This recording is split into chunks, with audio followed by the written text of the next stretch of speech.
Hi friends, today I want to talk a bit more about my transformation, hopefully it helps someone, and how kind of being forced away from alcohol forced me into sort of, I don't know, a spiritual awakening. I'm not sure if that's quite the right words, but just into waking up really. Because the more I speak to people, the more I kind of realise what happened. And so my daughter's 13, so kind of 14 years ago when my wife was pregnant, I kind of realised that I couldn't carry on drinking 120 plus units of alcohol per week with a child on the way, and that I kind of needed to be a bit more responsible, and that quantity of alcohol was not going to be sustainable. But I had no intention of quitting alcohol, which I've done now for over 2 years, by the way. But what happened was kind of cut down on drinking, stopped going out every night. Did drink at home now in the week, so I was drinking probably, I don't know, 4 or 5 cans of beer at home Monday through Thursday. Still going out Friday, Saturday, Sunday, so I was still probably drinking 90 units of alcohol a week, something like that, but trying to be more responsible and cutting down. And then my son was born a couple of years after that, and then it just became sort of totally impractical actually. And my daughter, who's 13, was a really bad sleeper at night.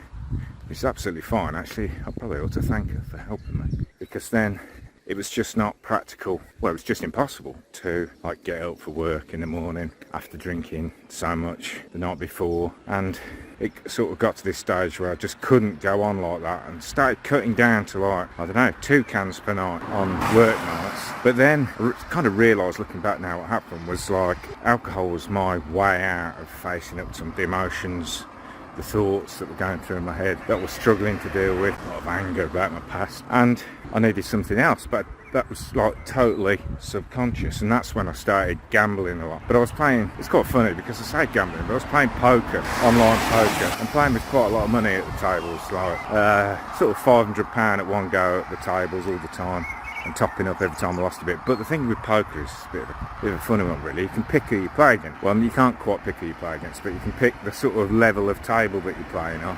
So it's not like doing the lottery, it's slightly different. You're playing against other humans.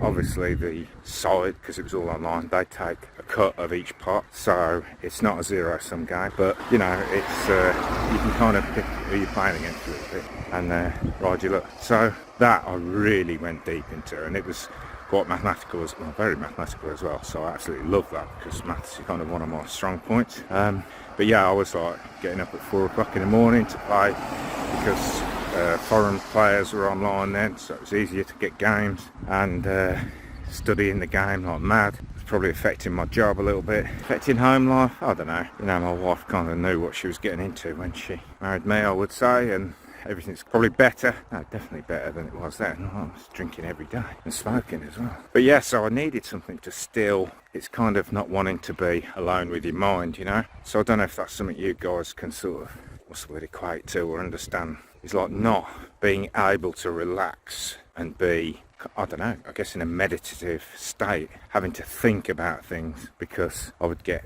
more angry. And I don't like to use the word depressed because I was never clinically called depressed, but you know, I couldn't spend time with my own mind. So yeah, I was gambling, then still drinking a lot. And then I had this moment where I was looking in the mirror. Well, I was actually shaving. Shaving, and just looked myself in the eye, and actually, like I'm doing right now, couldn't stand what I was looking at. Realised that I actually despise myself. Had no respect for myself. Didn't think I was enough, didn't think I was good enough to do anything, didn't think I was deserving of anything, thinking I was lucky to even have children then, lucky to have a wife, and yeah, it was like hatred really, self-hatred. And that was like a big turning point for me, because then I started looking at what this actually meant and what I could actually do about it. And that was really the start of me learning to meditate. Back then I don't meditate anymore, although I feel like I'm almost constantly in a meditative state, totally mindful. I'm able to, like, I often talk about this with my weight loss clients, is like, I want to be able to step in and be mindful on these occasions where nature is really doing its thing. So for example, with food, which is what I did with drink and smoking and gambling and food, is that you're eating before you even know what's going on. And so the thing that we want to do is actually be mindful and step into that gap.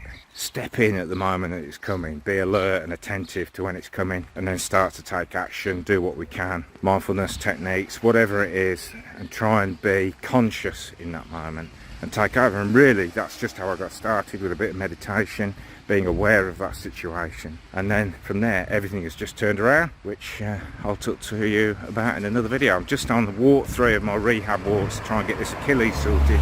So I tore my Achilles back in November, went and got physio for it. I was trying to learn to become a runner because I realised I was so unfit aerobically, and turns out I got one leg longer than the other, and it would have always been a problem if I'd have ever got into endurance. So now I've got these special insoles that's raising my one foot up, or one leg up, to be the right height so I'm not out of alignment, and try and correct, because I've got one flat foot and one high arch foot because of that leg imbalance. So it's trying to, these new insoles are called orthotics, to try and resolve that. And I've got to build up gradually walking. I'm allowed to wear them for 3 hours today. I'm out in the rain. I've walked so far, low battery, nice one, just as I'm about to look, 2 miles, 2.1 miles, been out walking for 44 minutes, but I'm going super slow, just taking it easy on this ankle. It's going quite well. I actually really can't wait to get running. And yeah, I started strength training yesterday, did a really good workout yesterday, got a bit of DOMS today in the shoulders, back, triceps. But yeah, I feel really good for that. And I haven't done any strength training like that for a long time. So yeah, I'm going to get that round done for a gym. Getting too old for it. Catch you later, guys. Take care.